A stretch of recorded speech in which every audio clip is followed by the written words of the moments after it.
We're going to begin this teaching with a meme that I have stolen, borrowed, in meme world here. But take a look at it with me. The trees know about the winter, about the change, about the falling, about the loss, and they grow anyway.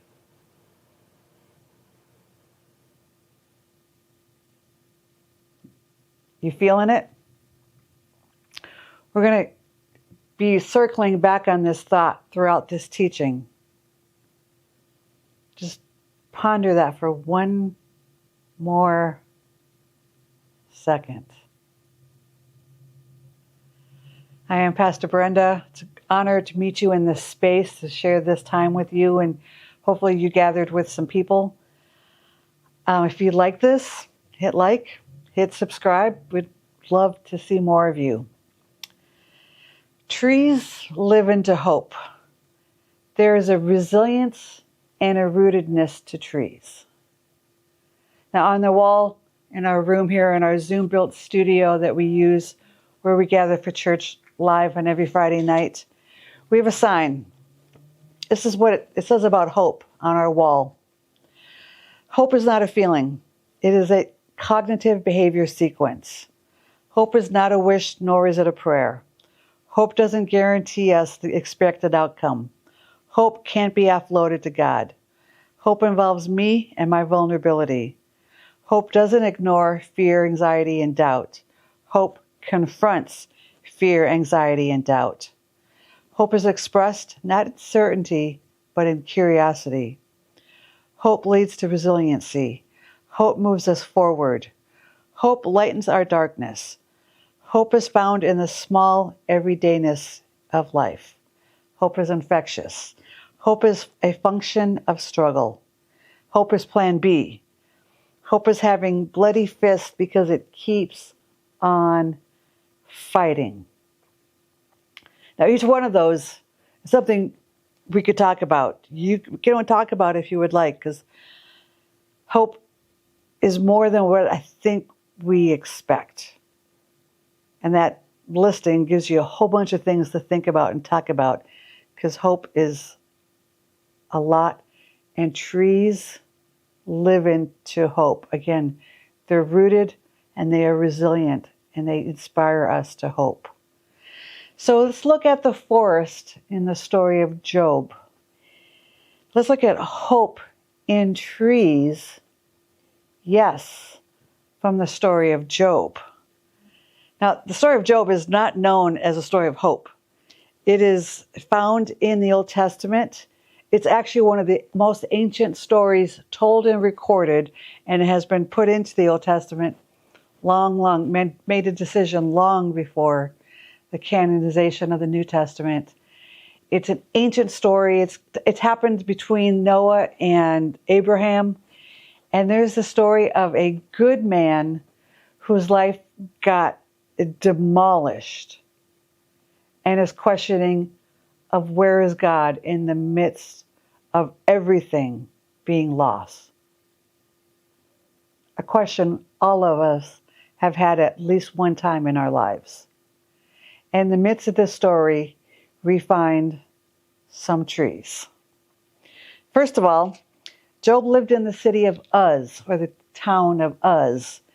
It's Uz. Uz actually means wooded place. So that's like saying you live in like Maple Grove or Forestville or Pine Hills. You live in a wooded place. And then catastrophe hits Job on every side in this wooded place, surrounded by trees. And at Job's point of despair, he called himself a tree. This is found in Job 19:10. Now the whole book of Job is about 41 chapters, and it's the beginning of the story. It is all of these questions of where God is, and then 38 to 41 is God's answer. So about 19, we are in the middle of the depths of despair. There's no answer yet. There's nothing ending. just all this questioning of where God is. And Job makes this statement, Job 19:10, He has demolished me on every side, and I am finished. He has uprooted my hope like a fallen tree. First conversation question, so I hope you're with your people. Let's talk about that metaphor. When hope is smashed, how is it like a fallen tree? Talk long about that.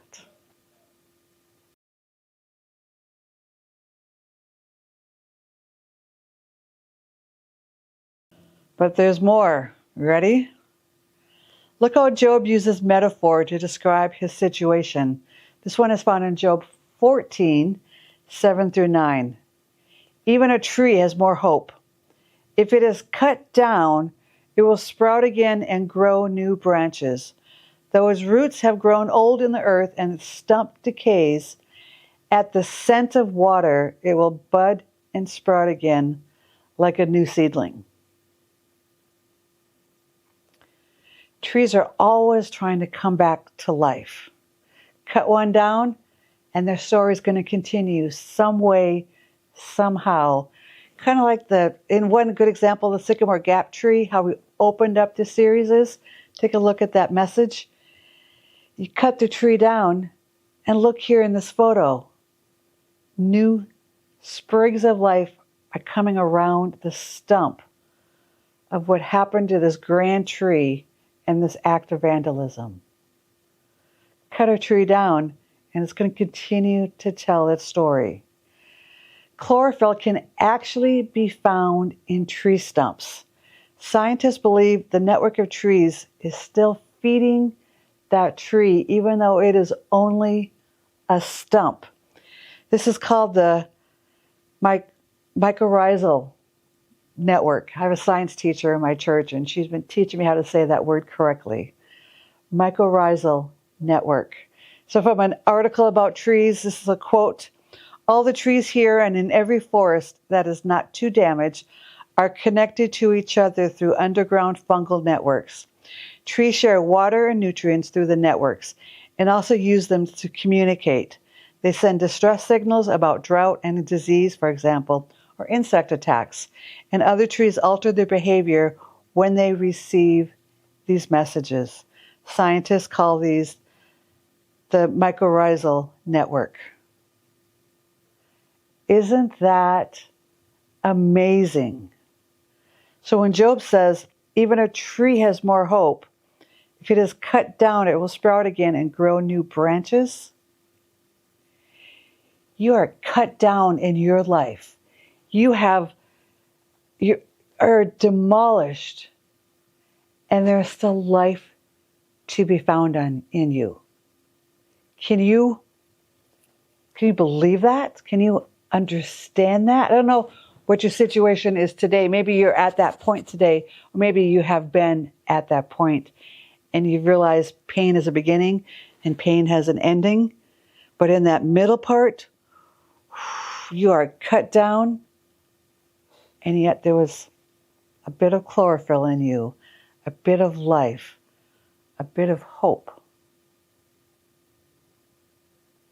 And did you notice that bit of life in you was fed by other people in your network? This is why it's so important to put together a life team. We have a whole series on that. Your life team of people.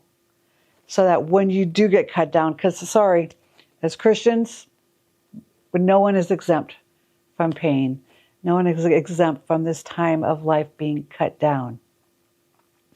But it is this network of people, your life team of people, that can bring it back, to help you come back to life and find that new life coming. And something we talked about in our conversation when we did this together as a church, that new life that's growing out of your cut down stump might not look like what you expected before, but it is still new life. Think about that metaphor. Think about this network that's feeding you. Now let's go back to this other metaphor found in the same section. Let me read this again. Even a tree has more hope. If it is cut down, it will sprout again and grow new branches. Though its roots have grown old in the earth and its stump decays, at the scent of water, it will bud and sprout again like a new seedling. Question. This is a conversation question. What is a scent of water? This is Job 14:9. Talk about that metaphor with your people.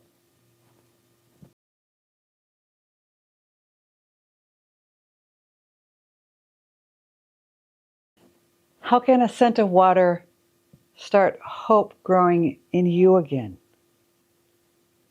And again, when we had this conversation, as we met as a church, there's a lady in our church who's been through some very, very bad health situations. And she's still in like the end of it, in the midst to the end of it. It's, we're not ending yet. And she shared the scent of rain gives her hope. And didn't that just bring a smile? Did it bring a smile to your face, or at least to your heart? Think of what that scent of rain does for you on that good day and on that bad day. So the story of Job is some people love this book in the Bible, some people hate this book in the Bible. Philosophers love this book of the Bible. They love to talk about where's God when we're in pain? Why does God allow this kind of stuff to happen? There's a guy named Job, and then there are his friends that gather around him to ask all these questions.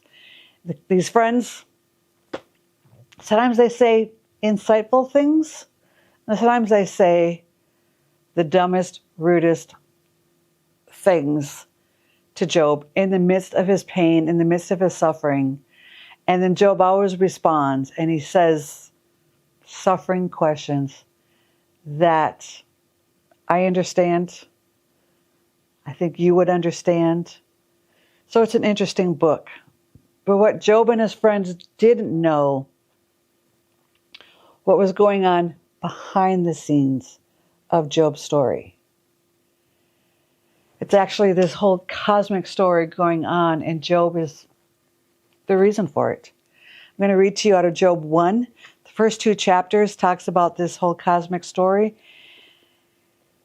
Let me read, starting at verse 6. One day the members of the heavenly court came to present themselves before the Lord, and the accuser Satan came with them. Where have you come from? The Lord asked Satan. Satan answered the Lord, I've been patrolling the earth, watching everything that's going on. Then the Lord asked Satan, have you noticed my servant Job? He is the finest man in all the earth. He is blameless, a man of complete integrity. He fears God and stays away from evil. Satan replied to the Lord, yes, but Job has a good reason to fear God. You have always put a wall of protection around him and his home and his property. You have made him prosper in everything he does. Look how rich he is. But reach out and take away everything he has, and he will surely curse you to your face. All right, you may test him, the Lord said to Satan, but do whatever you want with everything he possesses, but don't harm him physically. So Satan left the Lord's presence. And then this demolishing happens. His crops are gone, his animals die, his buildings burn down, his children are killed.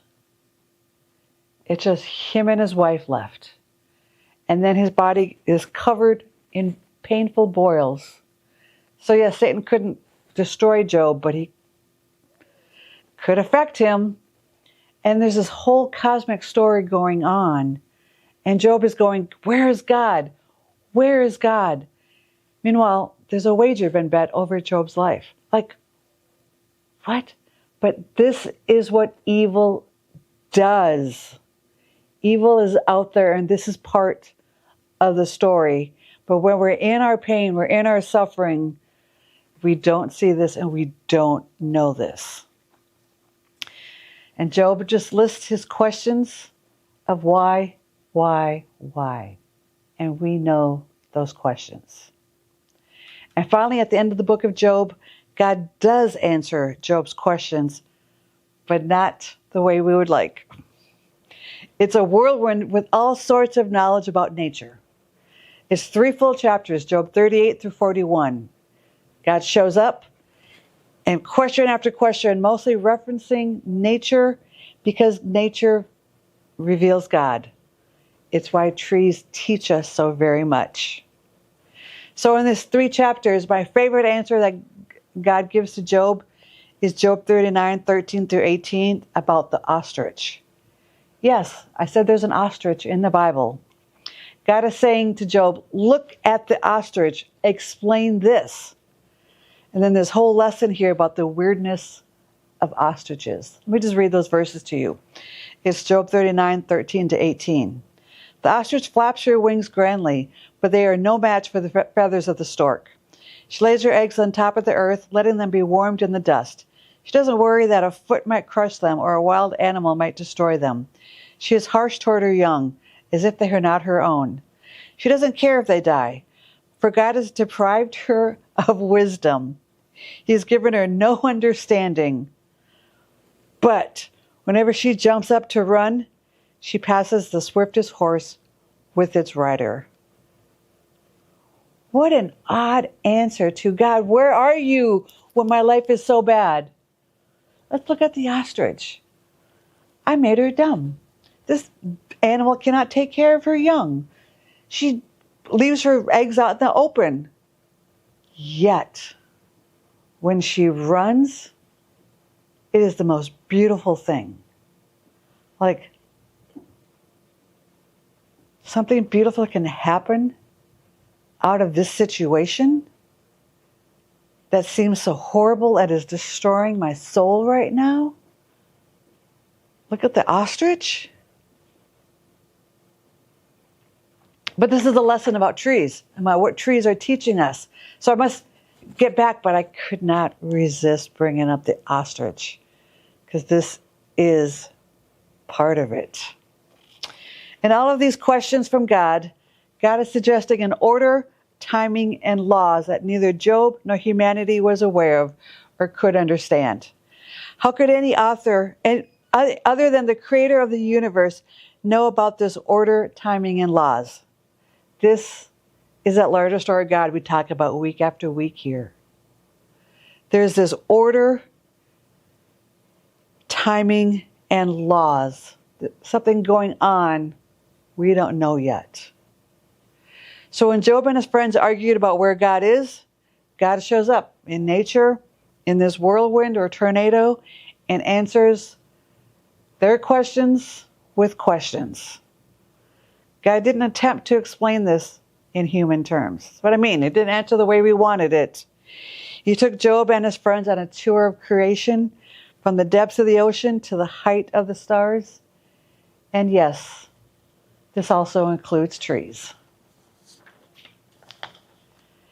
And we find this order, timing, and laws, and perhaps something is going on that maybe one day we will understand. Maybe we won't understand the ostrich, and maybe we will.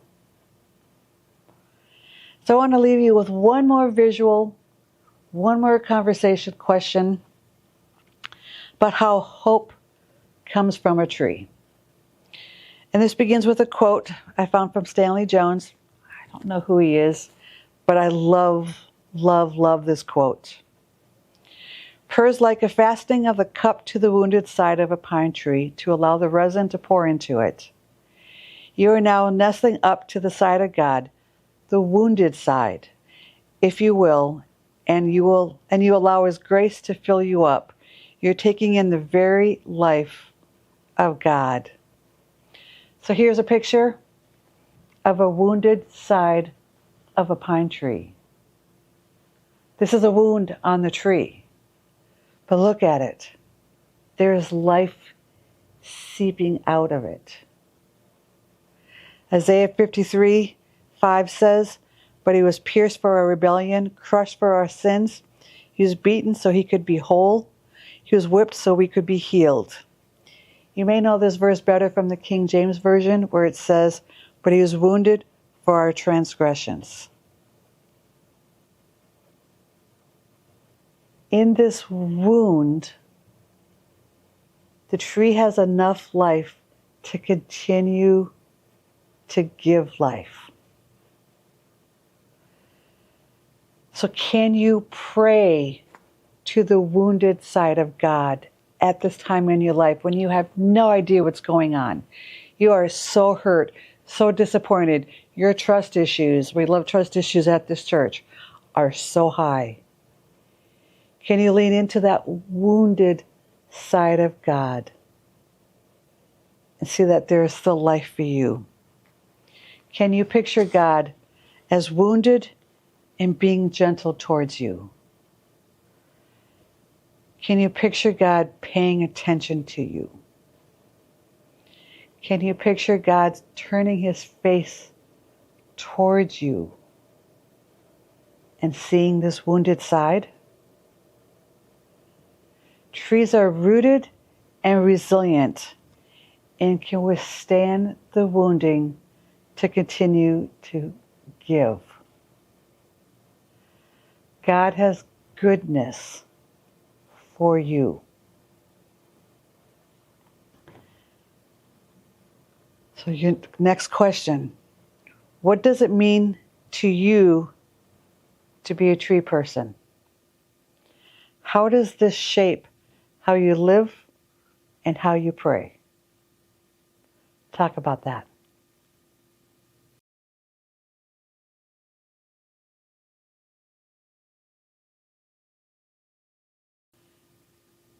One more thing. As you're feeling the possibility of leaning into the woundedness and what trees are teaching us, I want to do a Visio Divina with you. Now, this is an ancient practice. It goes back to the Desert Fathers and early church, where you take a look at some art in silence and ask, what is this art saying to me? And what it's saying to me, it might be different what it's saying to you, but we will look at this art together and just ask in this 3 minutes, what is this art saying to me? Now, before I put it up for a 3-minute break here, I want you to look at it and ask God over, what are you saying to me? What are you saying to me? And look at this art. Oh, I want to tell you, this is from Scott Erickson. He's an artist I follow. In the link, in the notes down below, you'll find a link to this art. And it's available for purchase. It's available for you to take and look at in the future to give you that inspiration on those really bad days. So, you ready? I want you to find the silence. Take the 3 minutes here. Look at this art and ask, what is God showing you?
hope you did this with people, because there is so much to see in this piece of art, and that the different people's perspective is such a rich sharing time. At least it was for us when we did this together. So as the benediction to all this, and there's just so much nuggets, hope, looking at trees and what they teach us, I want to read to you the poetry that Scott Erickson left for us with this piece of art. He wrote, "Please stay, at least for today. You don't need to figure it all out. Accomplish anything great. Be acclaimed. Know all the stuff. Be on the cutting edge of whatever frontier you think you need to be on to be able to make it in this world. Just stay with this, the promise of your incarnation. Please, I promise you, there are roads ahead you've never imagined traveling, and there will be a moment in the not too far future where you'll look back at this moment and be grateful. You stayed with it. You stayed with the promise that you don't actually know what's going to happen next. And you have grossly underestimated the surprises the providence has hidden along the way. This is the promise of your incarnation, and I promise it'll be worth it. So please stay, at least for today." What are trees in the book of Job teaching you? I'd love to hear about it. If you want to meet for a Zoom coffee, let me know. I'll see you again.